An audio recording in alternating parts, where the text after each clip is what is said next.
GTA franchise की मैं किसी भी गेम की बात कर लूँ, शायद ही कोई ऐसा होगा जिसने GTA के गेम्स न खेले हों। रॉकस्टार के गेम्स देखने में जितने सिंपल हैं, उससे कहीं ज़्यादा कॉम्प्लिकेटेड इसकी रियल स्टोरी है। रॉकस्टार की स्टोरी उन सभी गेम कंपनीज से काफ़ी अलग है जो आज खुद को कल्चर शिफ्ट बताते हैं। रॉकस्टार की स्टोरी पूरी कंट्रोवर्सी से भरी पड़ी है, चाहे वो GTA के गेम्स को कुछ देशों में बैन करने की बात हो या फिर GTA सैन एंड्रियास में एडल्ट कंटेंट दिखाने की बात हो। रॉकस्टार ने हर उस लिमिट को क्रॉस किया है जिसे बाकी कंपनीज करने का सोच भी नहीं सकती। आज के वीडियो में मैं GTA फ्रेंचाइजी की कुछ ऐसी ही बातें डिस्कस करने वाला हूं जो अब तक आप लोगों से छुपाया गया है, लेकिन हर बार की तरह शुरू से स्टार्ट करते हैं।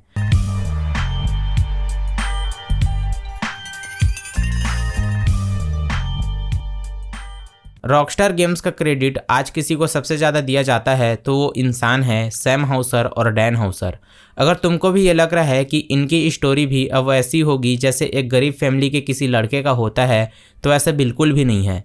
सैम हाउसर और डैन हाउसर ये दोनों भाई शुरू से इतने अमीर थे कि इनके डैड इनको स्कूल से लेने के लिए रोल्स रॉयस में आया करते थे। सैम की मदर ब्रिटिश क्राइम फिल्म की एक्ट्रेस थी और उसका फादर लंदन का सबसे प्रेस्टिजियस जैज क्लब का ओनर था। सैम को शुरू से ही रूल्स तोड़ना पसंद था, इसलिए जब उसने 1980s में अपना पहला आर्केड गेम खेला तो इलाइट उसका फेवरेट गेम बन गया, क्योंकि इस गेम में उसको फ्रीडम मिलता था लूटने का और स्मगल करने का। 18 की उम्र में सैम ने पहली बार न्यूयॉर्क सिटी को विजिट किया। जब उसने ये सिटी को देखा तो ये उसका फेवरेट सिटी बन गया। सैम ने यहाँ 3 चीज़ें देखी। पहला था स्काई स्क्रैपर्स, दूसरा था येलो टैक्सीज और तीसरा था टाइम स्क्वायर। इन चीज़ों को देखने के बाद सैम इनसे इतना ज़्यादा इम्प्रेस्ड हुआ कि न्यूयॉर्क सिटी सैम का ड्रीम सिटी बन गया। न्यूयॉर्क से लौटने के बाद सैम ने अपना पहला जॉब BMG म्यूजिक में एज ए वीडियो प्रोड्यूसर किया, लेकिन सैम का इंटरेस्ट वीडियो गेम्स में था, इसलिए सैम ने खुद का transfer BMG interactive publishing division में करा लिया, जो कि एक गेम पब्लिशिंग कंपनी थी, और यहीं से सैम ने वीडियो गेम इंडस्ट्री में एंट्री की। 1990 तक DMA डिज़ाइन गेम बनाने में काफ़ी आगे निकल चुका था और इसने लेमिंग्स जैसे कुछ हिट गेम्स भी लॉन्च किए थे। लेकिन 1994 में DMA डिज़ाइन एक नए गेम पे काम कर रहा था जिसका नाम था रेस एंड चेस। उस समय BMG इंटरैक्टिव ने DMA डिज़ाइन के साथ एक डील साइन किया था, जिसके अंडर BMG इंटरैक्टिव को DMA डिज़ाइन के करीब 4 गेम्स पब्लिश करने थे। इसलिए BMG इंटरैक्टिव ने सैम को रेस एंड चेस का डेमो देखने के लिए भेजा था। रेस एंड चेस का कॉन्सेप्ट कॉप्स वर्सेस रॉबर्स का था और ये एक ओपन वर्ल्ड गेम होने वाला था। लेकिन सैम ने जब रेस एंड चेस का डेमो देखा तो उसने बोला कि ये गेम काफ़ी बोरिंग है। सैम ने सजेस्ट किया कि गेम का फोकस पुलिस से हटाकर क्रिमिनल्स पे रखो, जिसके बाद DMA डिज़ाइन ने गेम को मॉडिफाई किया और इसका नया नाम रखा गया ग्रैंड थेफ्ट ऑटो। GTA जब सक्सेस कर रहा था तभी BMG इंटरैक्टिव को टेक-2 इंटरैक्टिव एक्वायर कर लेता है और इसका नाम चेंज करके रॉकस्टार गेम्स कर देता है। इसके कुछ सालों बाद ही DMA डिज़ाइन को भी ये कंपनी एक्वायर कर लेता है और इसका भी नाम चेंज करके रॉकस्टार नॉर्थ कर देता है, यानी कि रॉकस्टार गेम्स का अब पूरा कंट्रोल टेक-2 इंटरैक्टिव के पास आ गया था। GTA के सक्सेस के बाद सैम का विज़न इससे भी कुछ बड़ा करने का था। सैम रॉकस्टार के गेम्स को हॉलीवुड मूवीज़ का एक्सपीरियंस देना चाहते थे, इसलिए वो अपने आइडिया को टेक-2 इंटरैक्टिव के फाउंडर रियान ब्रेंट को बताते हैं। रियान को यह पता था कि GTA के सक्सेस होने का रीज़न सैम हाउसर का आइडिया ही था, इसलिए सैम के आइडिया पे डाउट करने का कोई रीज़न नहीं था। रियान को यह समझ में आ रहा था कि अगर रॉकस्टार गेम्स को कोई आगे लेके जा सकता है तो वो हाउसर ब्रदर्स ही है। इसलिए 1998 में सैम हाउसर को रॉकस्टार गेम्स का प्रेसिडेंट बनाया गया और रॉकस्टार की पूरी जिम्मेदारी हाउसर ब्रदर्स को दी गई। इस जिम्मेदारी के साथ ही सैम ने अपने दोस्तों के साथ खुद को न्यूयॉर्क सिटी में शिफ्ट कर लिया, जहां वो एक रेंट के अपार्टमेंट में रह के दिन भर GTA के गेम्स पे काम करते थे। इस बीच सैम और उनकी टीम ये डिसाइड करती है कि अगर हमने रॉकस्टार नाम रखा है तो अब हमें गेम्स भी ऐसे बनाने होंगे जो इस नाम को मीट करे, यानी कि अब हमें ऐसे गेम्स बनाने पड़ेंगे जो इंडस्ट्री में सबसे ज़्यादा बैडएस हो। सैम रॉकस्टार के ऑफिस में हॉलीवुड प्रोड्यूसर डॉन सिम्पसन का पोस्टर लगाते हैं क्योंकि डॉन सिम्पसन को वो अपना इंस्पिरेशन मानते थे और इन्होंने टॉप गन और बेवर्ली हिल्स जैसे ब्लॉकबस्टर मूवीज बनाई थी। इसी बीच GTA के सक्सेस ने इतना ज़्यादा हाइप क्रिएट कर दिया था कि ब्राज़ील में GTA को बैन कर दिया गया और यहाँ के गवर्नमेंट ने GTA को बेचने पे $8,580 का फाइन लगाया। लेकिन GTA के सक्सेस ने रॉकस्टार को एक रेबेलियस विजनरी वाला कंपनी बना दिया था, यानी कि एक ऐसा कंपनी जो सिस्टम के आगे जाके ब्लॉकबस्टर एंटरटेनमेंट क्रिएट करे। इसलिए जब GTA 2 रिलीज हुआ तो इसके 1 मिलियन कॉपीज इजीली बिक गए और इसने करीब $33 मिलियन पैसे भी कमाए थे। सैम का गोल GTA के गेम्स को हॉलीवुड मूवीज की तरह बनाने का था, इसलिए जब सैम ने GTA 3 को प्लान किया तो इन्होंने 2 मूवीज और एक टीवी शो का रेफरेंस लिया।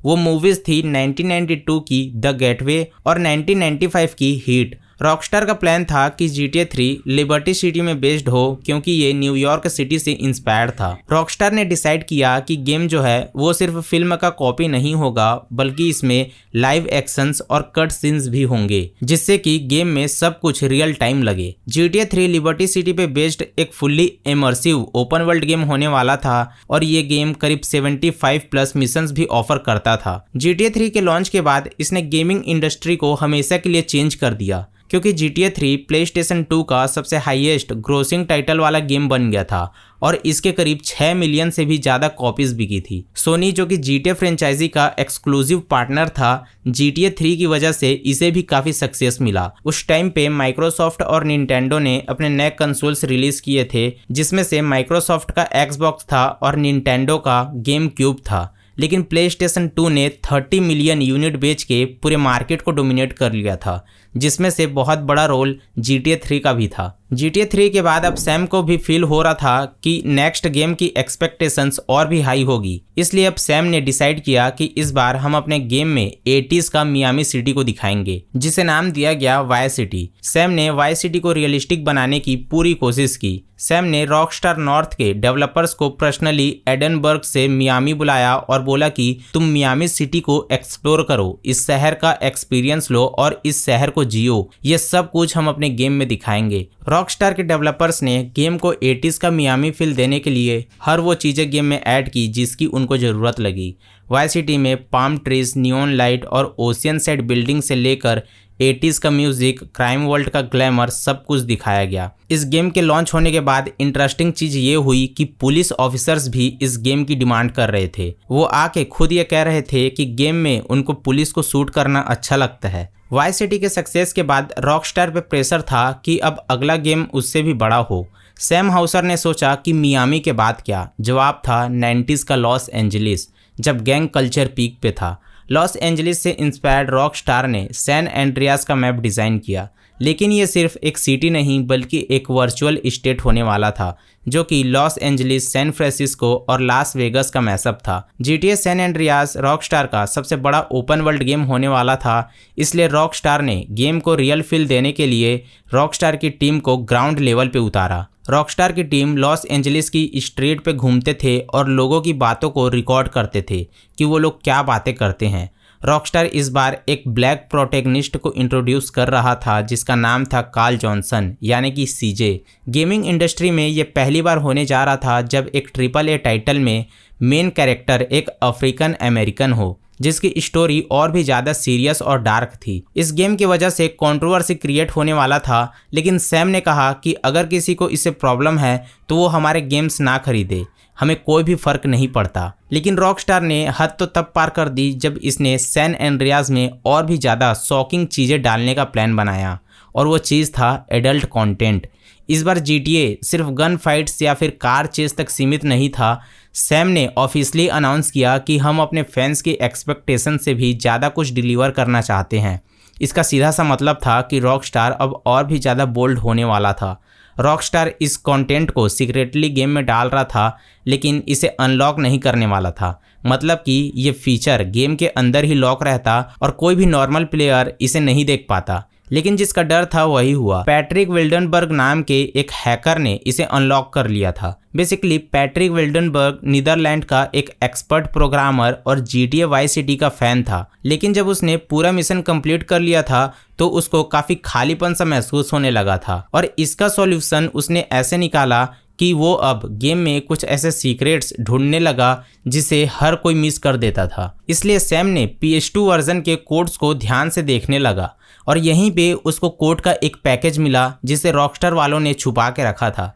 सैम ने जब इस पैकेज को खोला तो वो शॉक हो गया और फिर इसको उसने मोड बना के पब्लिकली अवेलेबल कर दिया, जिसके बाद इसे हॉट कॉफ़ी स्कैंडल का नाम दिया गया।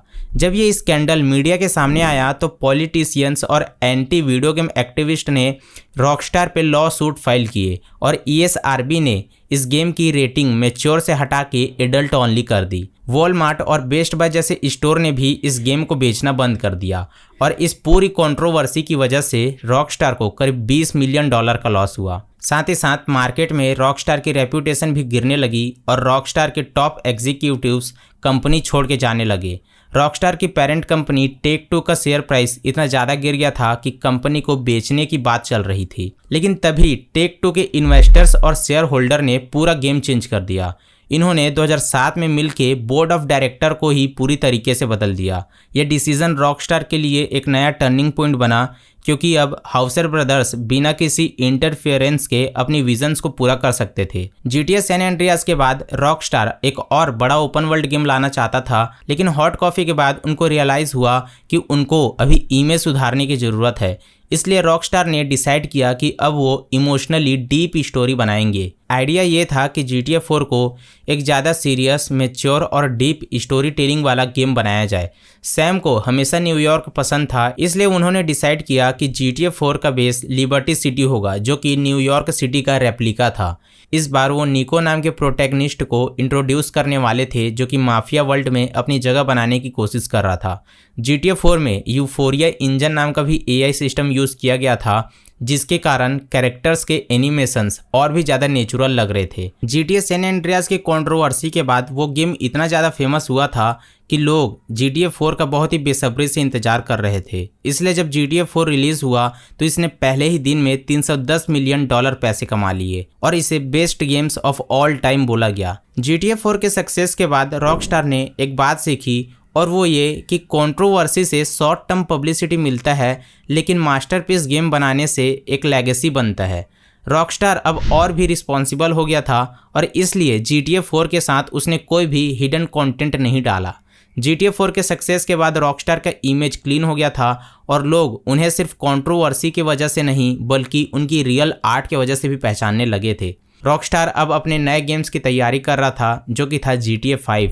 GTA 5 रॉकस्टार का सबसे एक्सपेंसिव प्रोजेक्ट होने वाला था, क्योंकि GTA 5 पहला ऐसा ओपन वर्ल्ड गेम था जिसमें उसने 3 प्रोटैगनिस्ट को इंट्रोड्यूस किया, माइकल, फ्रैंकलिन और ट्रेवर। GTA के फैंस सैन एंड्रियास वाली क्रेजीनेस और बड़े मैप्स चाहते थे, इसलिए GTA 5 में लॉस एंजलिस का रेप्लिका लॉस सैंटोस को मैप में लाया गया, जो GTA फ्रेंचाइजी का अब तक का सबसे बड़ा मैप था।